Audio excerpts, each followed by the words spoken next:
الحمد لله وكفى وسلام على عباده الذين اصطفى أما بعد أعوذ بالله من الشيطان الرجيم بسم الله الرحمن الرحيم وإذا سألك عبادي عني فإني قريب أجيب دعوة الداعي إذا دعان فليستجيبوا لي وليؤمنوا بي لعلهم يرشدون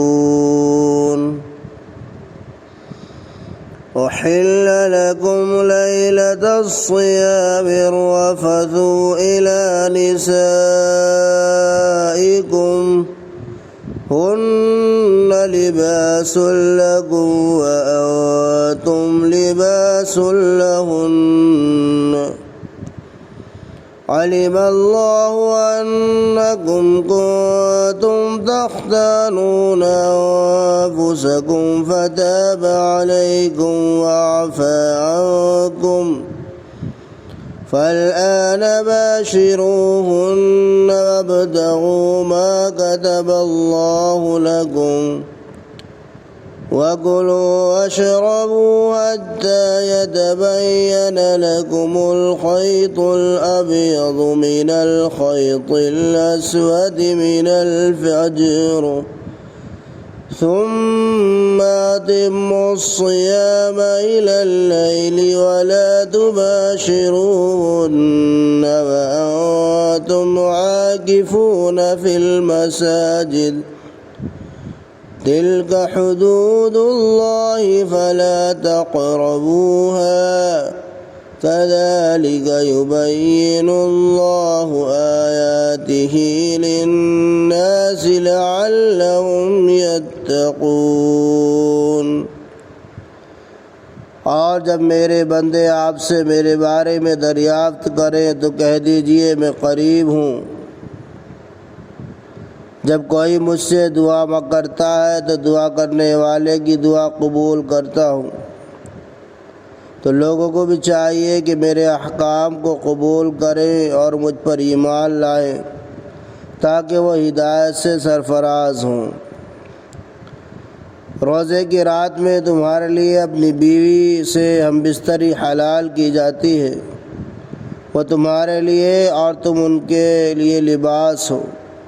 اللہ کو معلوم ہے کہ تم اپنے آپ سے خیانت کیا کرتے تھے، تو اللہ تعالیٰ نے تمہاری توبہ قبول کر لی اور تم سے درگزر فرما دیا۔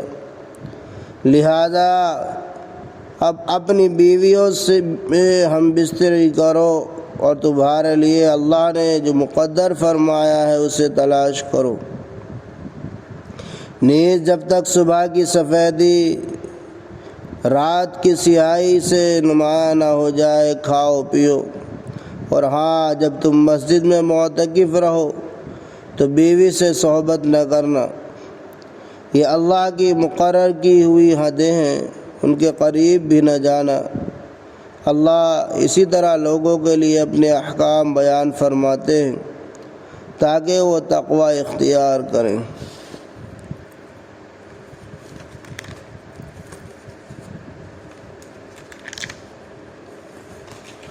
اللہ تبارک و تعالی نے اس مختصر آیت میں بندوں کے حال پر توجہ و عنایت فرمائی اور اپنے بندوں کی دعاؤں کا سننا اور قبول کرنا ذکر فرما کر اپنی اطاعت احکام کی ترغیب دی ہے۔ ایک روایت میں ہے کہ ایک دیہاتی نے آ کر نبی کریم صلی اللہ علیہ وسلم کی خدمت میں عرض کیا، یا رسول اللہ، ہمارا پروردگار کیا ہمارے پاس ہی ہے کہ ہم آہستہ دعا مانگے یا دور ہے کہ بلند آواز سے پکارا کریں؟ حضور اکرم صلی اللہ علیہ وسلم یہ سن کر خاموش ہو گئے اور اس وقت یہ آیت نازل ہوئی۔ قرب الہی کے مفہوم یہاں اس آیت میں قرب الہی کے مفہوم کو حق تعالیٰ نے جو فرمایا کہ میں قریب ہوں، تو اس سے قرب جسمانی مراد نہیں، کیونکہ اللہ تعالیٰ کی ذات جسم سے پاک ہے۔ بس اجمالاً اتنا سمجھ لے کہ اس کی ذات ہے، اس کے شان کے مطابق اس کا قرب بھی ہے۔ بندوں کو چاہیے کہ اطاعت اختیار کریں۔ پھر اللہ تعالیٰ نے اس آیت میں یہ بھی ہدایت فرمائی کہ جس طرح میں اپنے بندوں کی عرض و معروض کو منظور کر لیتا ہوں، ان کو بھی چاہیے کہ میرے احکام کو بجاوری کے ساتھ قبول کیا کریں اور مجھ پر ایمان و یقین رکھیں، یعنی میری قدرت پر بھی، میری حاکم اور حکیم ہونے پر بھی۔ اور آگے پھر اس کا نتیجہ یہ بھی بیان فرما دیا کہ اگر ایسا کریں گے تو رشد و فلاح دنیا کی بھی اور آخرت کی بھی حاصل کر سکیں گے۔ اگلی آیت میں اللہ تبارک و تعالی نے روزوں کے ضوابط میں جو ترمیم ہے اس کا تذکرہ کیا ہے۔ محترم سامعین، ابتدائی اسلام میں اہل کتاب کی طرح مسلمانوں کو بھی روزے کے ایام میں رات کے وقت سونے سے پہلے کھانے اور پینے اور بیویوں سے قربت کی اجازت تھی، لیکن اگر سو جانے کے بعد آنکھ کھلے تو پھر کھانے پینے، بیویوں سے قربت کی اجازت نہ تھی۔ اس سے صحابہ کرام رضی اللہ تعالی عنہم کو قدر مشقت ہوئی۔ ایک غریب انصاری صحابی رضی اللہ تعالی عنہ دن بھر کے روزے سے مزدوری کر کے تھکے ہارے افطار کے وقت گھر پہنچے تو گھر میں افطار کے بعد کھانے کو کچھ تیار نہ تھا۔ بیوی نے کہا میں انتظام کر کے کچھ لاتی ہوں۔ جب وہ واپس آئیں تو یہ دن بھر کی تکان کی وجہ سے سو گئے۔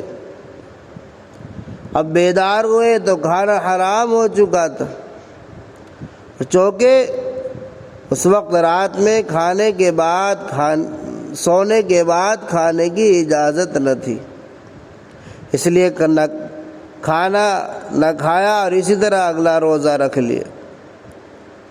اگلے روز کمزوری کی وجہ سے ان کا برا حال ہوا تو نبی اکرم صلی اللہ علیہ وسلم کو اطلاع دی گئی۔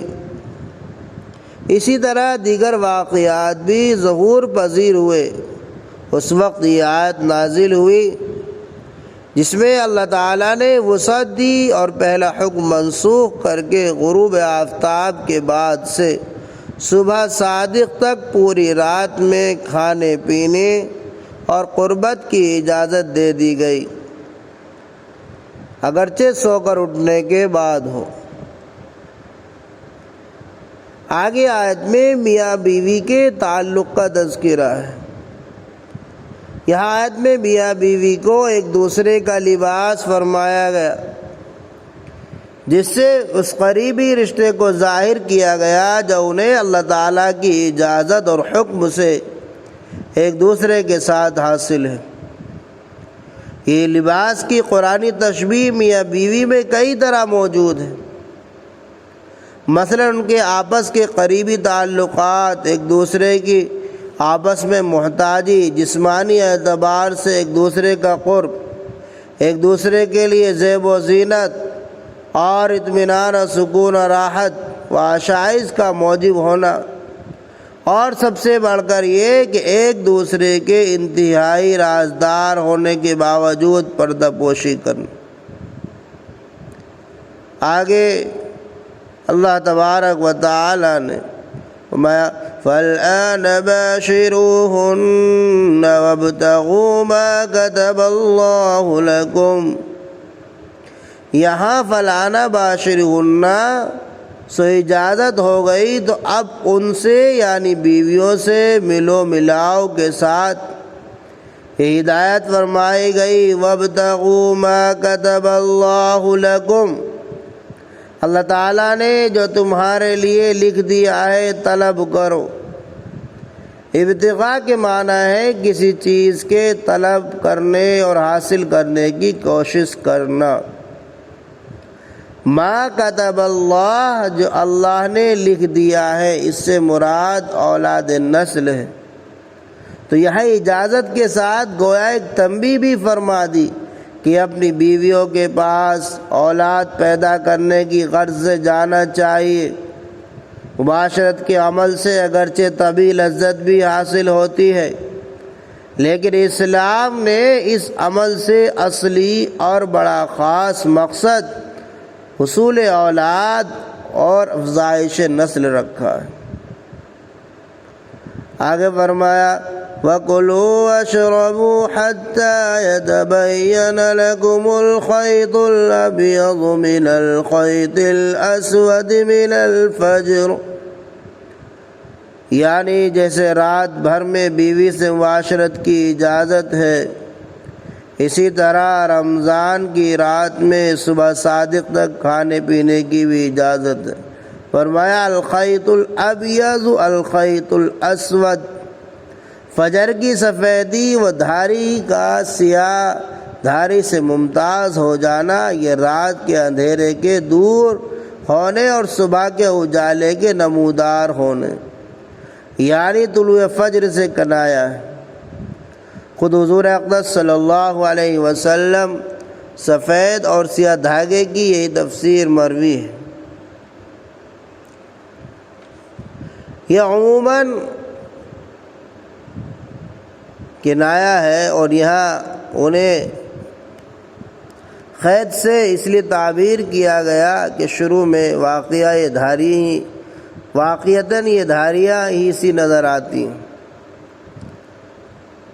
آگے فرمایا کہ سحری کے کھانے میں تاخیر، اس آیت میں جو صبح صادق تک کھانے پینے کا حکم ہے، اس سے معلوم ہوا کہ بغیر سحری کھائے ہوئے روزہ مسلسل رکھتے چلے جانا شریعت میں ناپسندیدہ ہے۔ حدیث پاک میں سحری تاخیر سے کھانے کی بڑی فضیلت آئی۔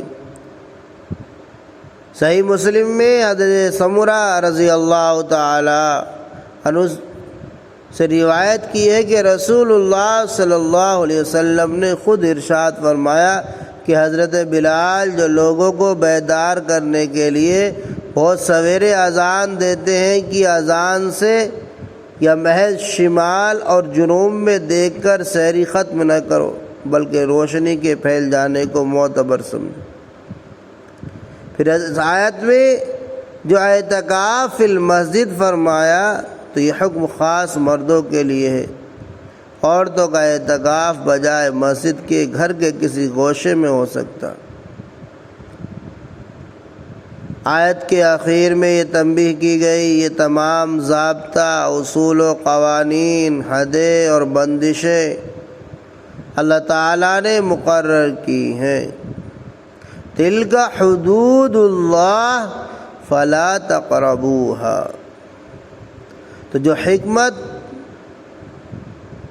اور علم والے ہیں لہذا یہ سب احکام برحق ہیں اور مصلحت پر مبنی ہیں، انسانوں کی فلاح اور کامیابی کے لیے ضامن ہیں۔ ان کی تعمیل اور پیروی سے دنیا اور آخرت سنورتی ہے۔ دعا کیجئے کہ اللہ تعالی ہم سب کو ہماری دعا کو قبول فرمائے اور اپنی ذات عالی پر ہم کو یقین کامل نصیب فرمائے، اور اپنے تمام احکام کی ہم کو پابندی سے عمل کرنے کی توفیق عطا فرمائے۔ آمین۔ وآخر دعوانا ان الحمد للہ رب العالمین۔